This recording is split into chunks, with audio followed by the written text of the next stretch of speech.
There is a battle at the border that the president is dealing with as well, of course. The White House has a plan to send illegal immigrants to sanctuary cities is under a thorough review. This, as some Democrats say, that there is no legal way to release detained immigrants into sanctuary cities. Joining us right now is former Border Patrol chief under the Obama administration, former FBI official Mark Morgan. Mark, it is good to see you this morning. Thanks so much for joining us.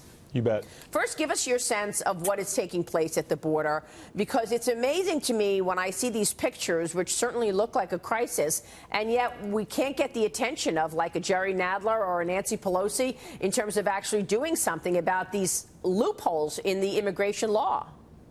Yeah, Maria, make no mistake, and I've been trying to get out here, this isn't just a crisis. This is a crisis like we've never experienced in the history of this country since we started tracking numbers. And again, we've had that talk, and that's because of the demographics. There's still this very false talking point out there that, well, back in the 90s, the numbers were higher, over 1 million.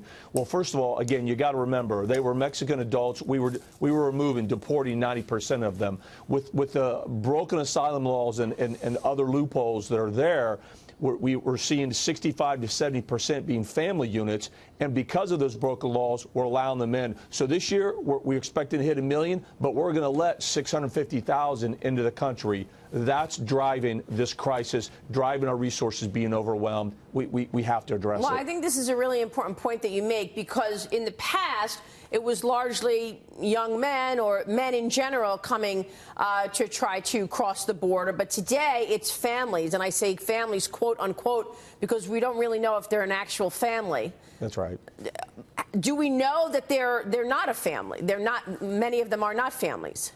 So that's correct. And the Border Patrol has uncovered, you know, I don't know what the current stats are, but the last stats were between 1,400 and 2,000, where they were able to positively identify that they actually were not families. So the message is very clear, though, from the cartels to the people in the Northern Triangle countries. Grab a kid, come here illegally, say the magic words, you're going to be allowed into this country and basically be allowed to stay here for eternity. Mark, it's Dagan McDowell. Lindsey Graham, the senator, spoke with Maria yesterday and is talking about putting in front of Congress kind of some comprehensive reforms on immigration, one of the most important being changing the rules that govern minors from non-contiguous countries, not Mexico or Canada, from being deported quickly. They are allowed to stay in this country for extended periods of time as their asylum claims are processed. He wants to change that. What are the chances that actually happens in Washington? Look, I don't say this lightly, or this doesn't bring me pleasure, but my perspective is, and it's not going to happen, what you're referring to is TVPRA.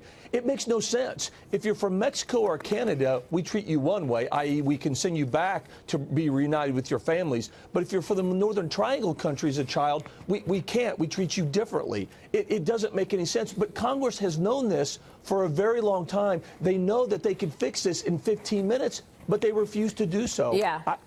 But they're not, and that's why Senator Graham is going to come out with his package on legislation, he said, within the next 2 weeks. Mark, thank you very much.